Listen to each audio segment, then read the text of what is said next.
नमस्कार, मी पंकजा गोपीनाथ मुंडे। दरवर्षी जून महिना जवळ आला की आपल्या सर्वांच्या मनामध्ये हुरहुर होते। आपल्या सर्वांचे लाडके नेते माझे बाबा आपल्या सर्वांना सोडून गेले। तो दिवस म्हणजे 3 जून। दरवर्षी मुंडे साहेबांनी जे शिकवलं त्या हिमतीवर मी मुंडे साहेबांच्या विचारांना पुढे चालू ठेवण्यासाठी नवीन पिढीला मुंडे साहेबांचं काम, त्यांचं कष्ट, त्यांचा संघर्ष, त्यांचा स्वाभिमान कळावा यासाठी प्रयत्नपूर्वक वेगवेगळे कार्यक्रम घेते।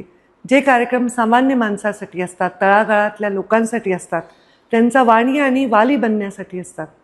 पण यावेळी प्रधानमंत्री नरेंद्र मोदीजी यांनी आवाहन केल्याप्रमाणे आपण पेट्रोलचा वापर कमी करावा, जास्तीत जास्त काटकसर करावी या भावनेने मी विचार करतच होते। आणि काही जिल्ह्यांमधून अशा गोष्टी माझ्या कानावर आल्या की पेट्रोलची उपलब्धता कमी आहे, पेट्रोलसाठी खूप रांगा लागत आहेत आणि मुंडे साहेबांच्या पुण्यतिथीच्या निमित्ताने गोपीनाथ गडावर पूर्ण राज्यभरातून लोक येत असतात, मोठा जनसागर लोटत असतो आणि त्यांची कुठे आबाळ होऊ नये, त्यांची गैरव्यवस्था होऊ नये ही जबाबदारी देखील माझी आहे। म्हणून यावर्षी मी असा निर्णय घेत आहे की मुंडे साहेबांची ही पुण्यतिथी प्रत्येकाने जो जो मुंडे साहेबांवर प्रेम करतो, माझ्यावर प्रेम करतो, त्यांनी आपापल्या गावामध्ये, आपापल्या घरामध्ये, आपापल्या गल्लीमध्ये, आपापल्या वॉर्डामध्ये साजरी करावी आणि जरूर याचे सर्वांचे फोटो माझ्या समवेत शेअर करावे।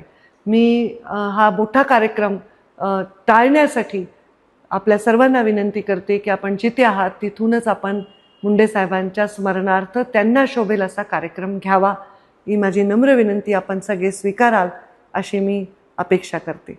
धन्यवाद।